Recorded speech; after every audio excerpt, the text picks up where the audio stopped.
Good evening. Stefan is away tonight. We begin with concern in the city's East End after dozens of pills were found scattered across community parks. Police were initially investigating at 2 local parks, but now say after an extensive search, more pills were found at a 3rd location.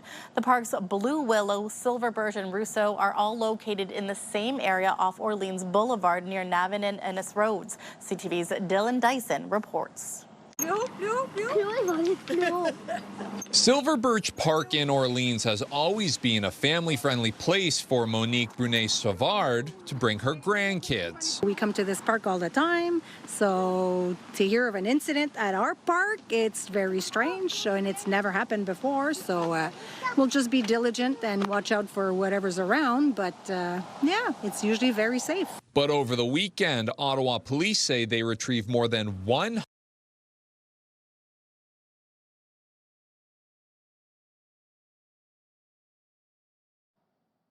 We'll return to office mandates now driving a debate in Ottawa's municipal election campaign. Mayoral candidate Jeff Leeper promising to reverse the city's 5-day rule and challenge the federal mandate if elected. But not all his opponents agree. CTV's Josh Morano reports. Federal public servant Matthew Hurtubise says more time at the office doesn't always mean more productivity. I'm an editor, so the work is done very, very well from home.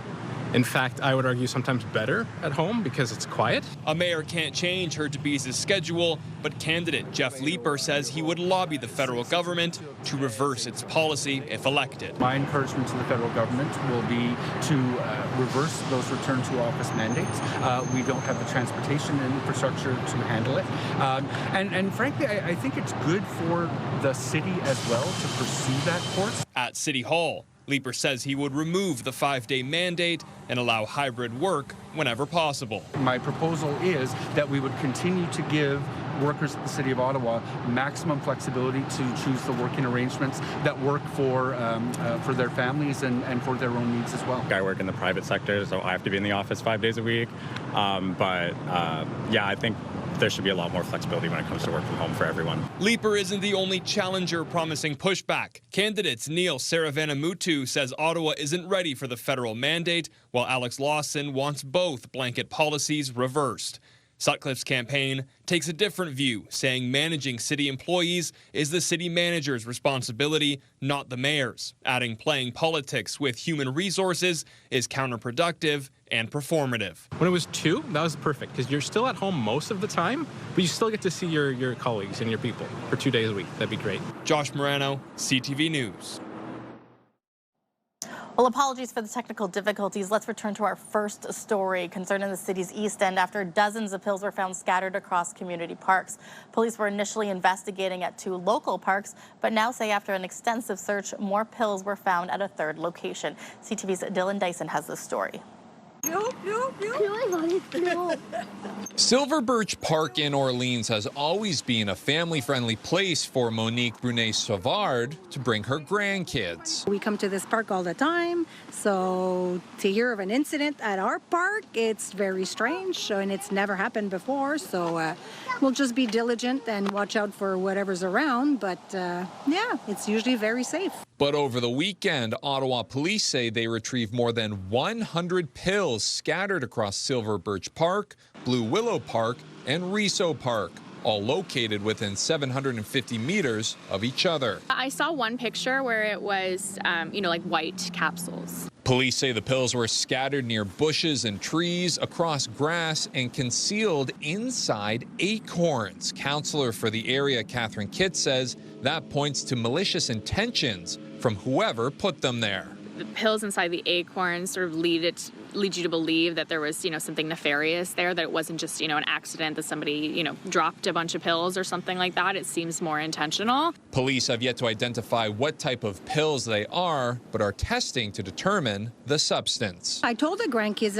at the park now or everywhere you go, if you see something, if it looks like a candy, if it looks white, you think it's a gum, you have to show us first, and then we'll say if it's okay. But anyways, if you pick something up on the ground, you never eat it. Police say other nearby parks were also searched, but no other pills were found. What's the reason behind it? And in parks, like city parks, really? I mean, that's sad. Dylan Dyson, CTV News.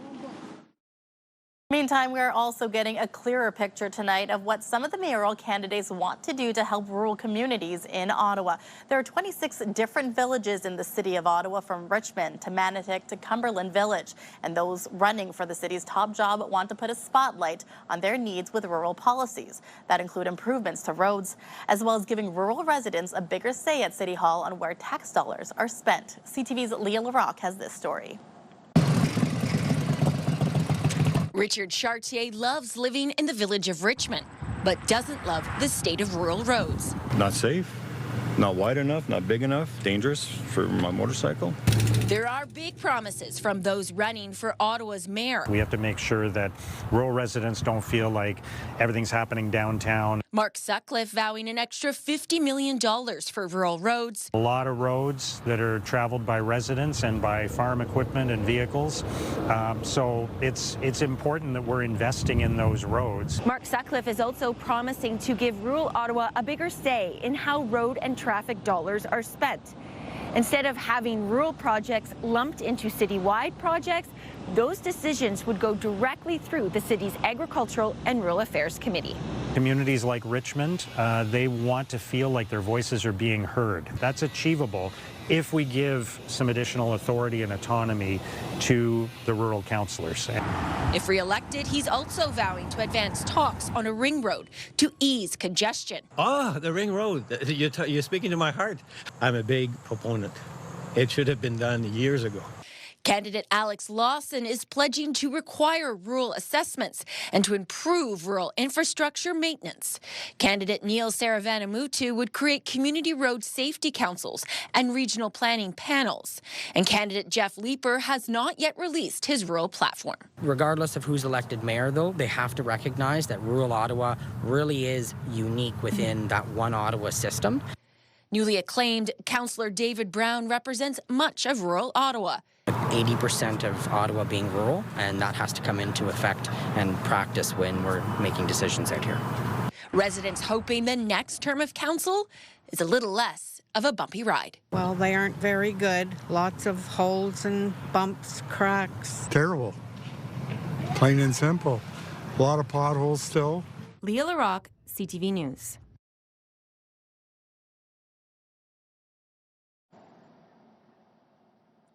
There are 14 candidates running to be mayor of Ottawa. The others are Zed Shabib, Peter Westaway, Suraj Harish, Queen Divine Priya Amber Bakshi, Bernard Couchman, Ali Shavard, Jacob Solomon, Amjad Ali Saeed, Josh Reckless, and Jeff Nicholas. And in Eastern Ontario, 15 mayors will be automatically serving another 4-year term with no candidates running against them. That includes North Grenville Mayor Nancy Peckford, Mayor of Mississippi Mills Krista Lowry, and Carleton Place Mayor Toby Randall. And we have extended coverage of what residents need to know about the municipal election. You can find more stories about the candidates and their promises on our website, ctvnewsottawa.ca. All right, now let's take a first check on our weather. We did see some light rain move periodically throughout Eastern Ontario. It has since cleared, at least for most of this region. Taking a closer look now at these overnight lows, we can see that we are getting down to about 13 degrees.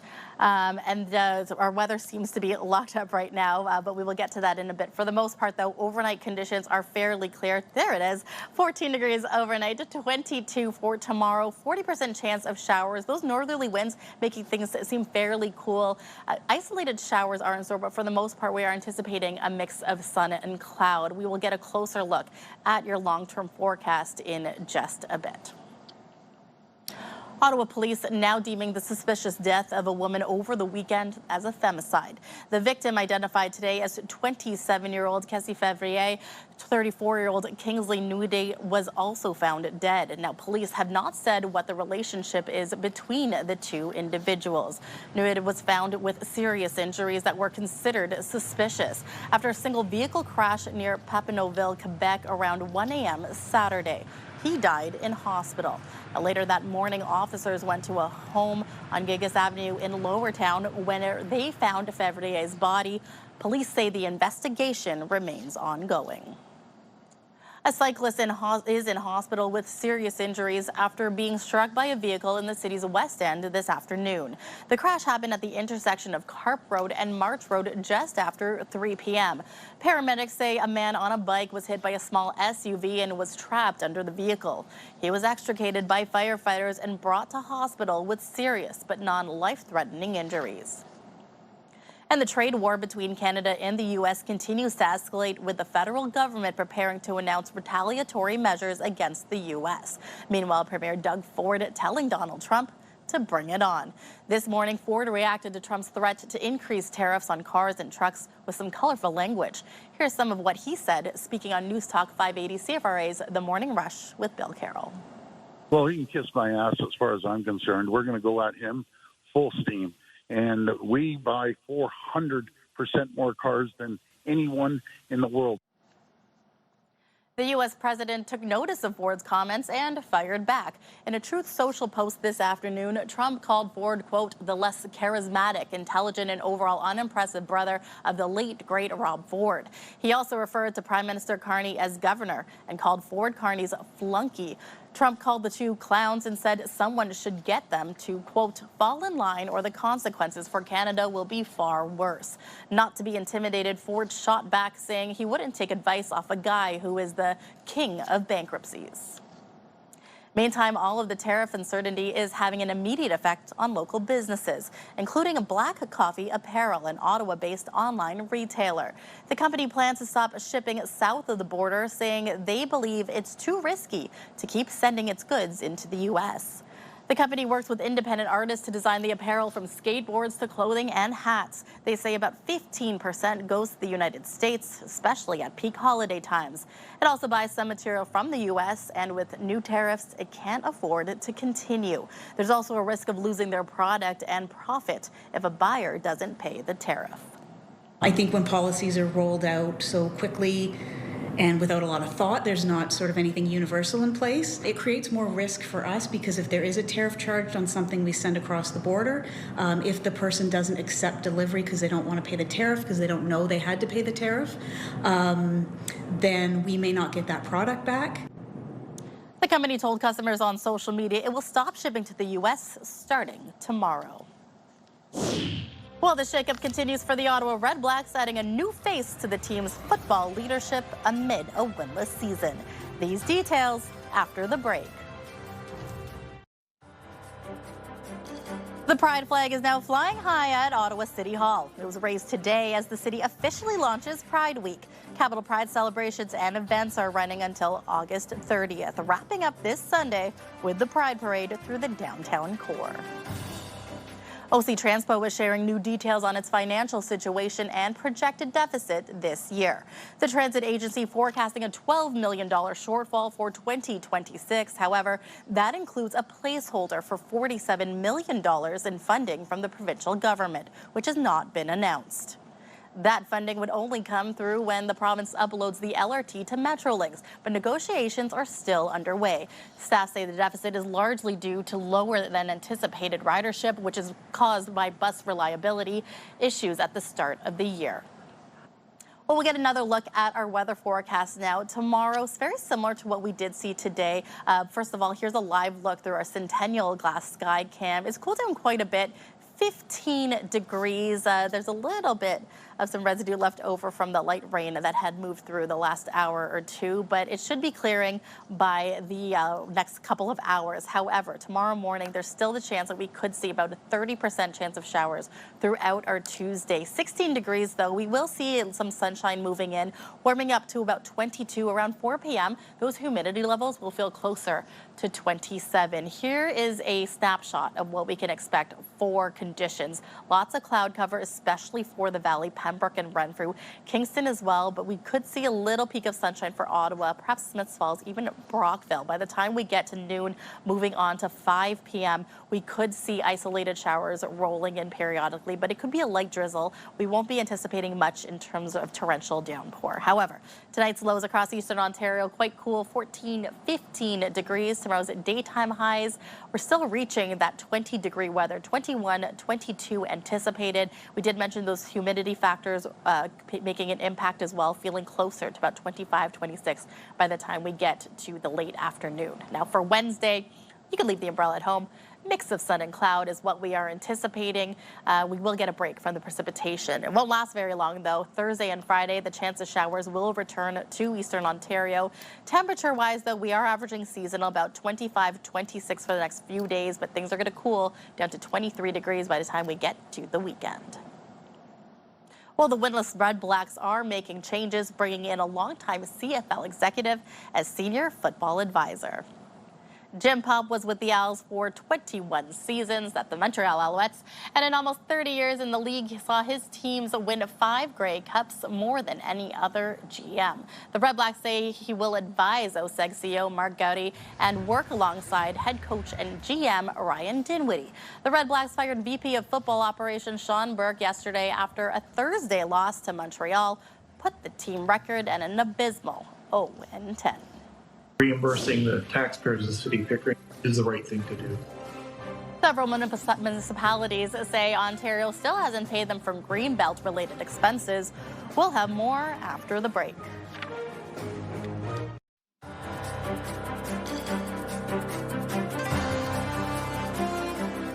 Municipalities say they're still waiting for hundreds of thousands of dollars they say was promised to them by the Ford government. That promise came years ago when the government backtracked its plans to develop the Greenbelt. CTV's John Woodward explains. Under intense pressure 3 years ago, the Ford government reversed course on changes to the province's protected Greenbelt that would have made certain developers billions. I made a promise to you that I wouldn't touch the Greenbelt. I broke that promise. The change made after a growing scandal, including a CTV News report that one of the developers had gotten a massage in Las Vegas at the same time and venue as a PC minister. That minister and the staffer resigned. The second wave of resignations after Housing Minister Steve Clark and his deputy Ryan Amato, while Ontario's then Auditor General found the benefits were going to a select few. The process was biased in favor of certain developers and landowners who had timely access to the Housing Minister's Chief of Staff.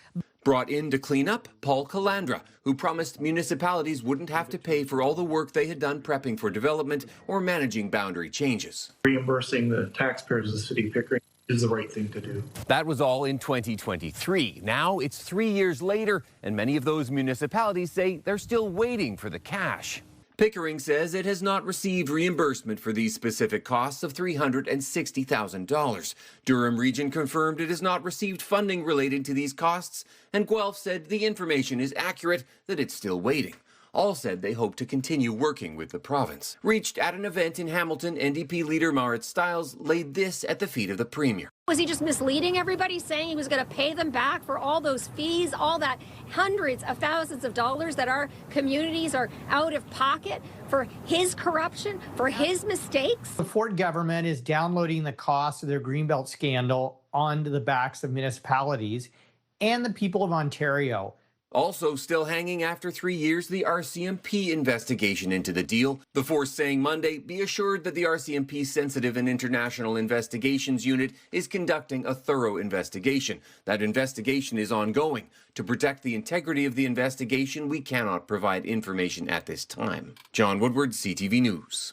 And we stuck on the plane and the flight got cancelled because the airspace was closed. Coming up, a warning about the potential risk of booking travel through third-party websites. An Ontario couple speaking out, saying they're owed nearly $10,000 in refunds. What if 30 days could change your heart health and your future? This September, jump in for Women's Heart Health and join us for our first ever heart-to-heart walk on September 29th. Every step helps fund life-saving research and care at the Canadian Women's Heart Health Centre, powered by the Ottawa Heart Institute. Register today at jumpinnow.ca and receive your official Jump In socks. Get the latest live local breaking news.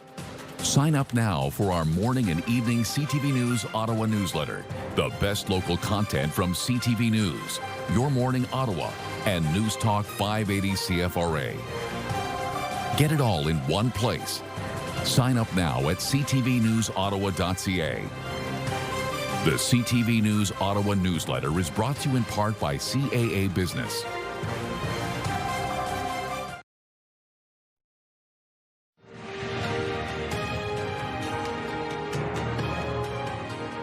If you're planning a trip, you may be tempted to book a flight, hotel room, or rental car through a third-party website. You can often get a better deal, but if there's a cancellation, you could end up stuck in the middle trying to get a refund. Here's CTV's Pat Foran.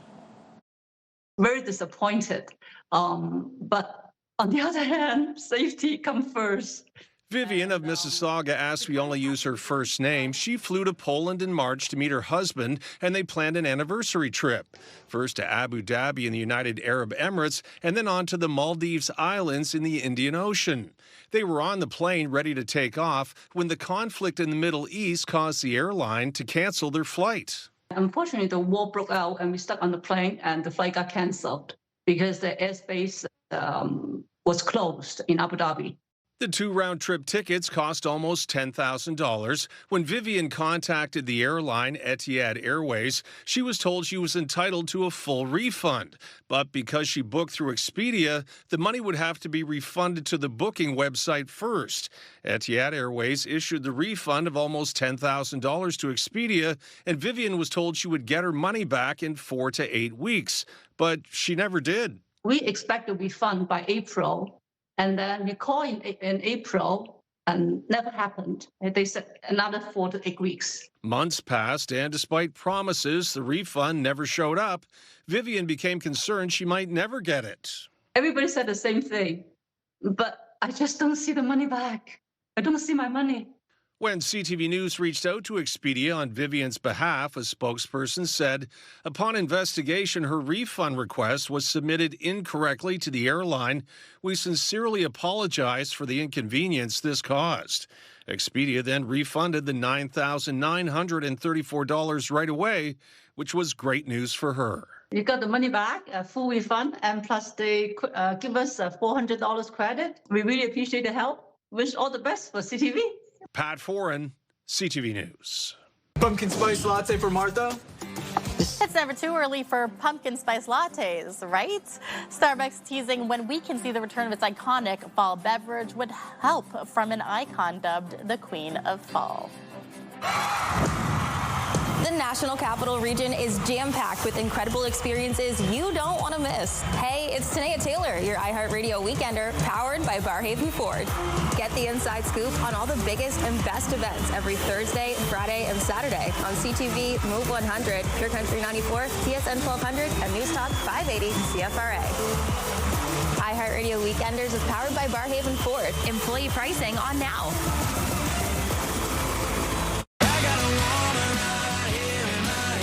Pure Country 94. Ottawa's home for the best country music. After all the bars are closed. Listen to Pure Country 94 on the free iHeartRadio app. Here's a live look through our Centennial Glass sky cam. It's a cool 15 degrees out right now, and taking a look at tomorrow's conditions. First thing in the morning, it will be quite cool, 16 degrees, so similar to what we are seeing now. 30% chance of showers. We will see a little bit of sun fighting to peek through the clouds. 26 is the anticipated daytime high for our Thursday. As well, 25 degrees. It's going to be cool. So when we look at conditions, we are averaging 23 to 25 for the remainder of the week. And finally for us tonight, we may still be in summer mode, but the first signs of fall are just around the corner. The latest drop coming from Starbucks, and they got help from some familiar faces. Pumpkin spice latte for Martha? This smells like my house in the fall. It's perfect. Can I get a straw? You would get a lot. Yes, that's Martha Stewart with a fresh cup of pumpkin spice latte, reminding fans of everything there is to love about fall. Joining her is none other tont off-campus actor Belmont Camelli. And whether you take it hot or iced, the pumpkin spice latte, amongst other fall favorites, are available at Starbucks, yes, beginning tomorrow. Yes, we're still in the last week of August, but here we are getting pumpkin spice lattes as an option for us for this week. Now that's it for us at CTV News for Monday, August 24th.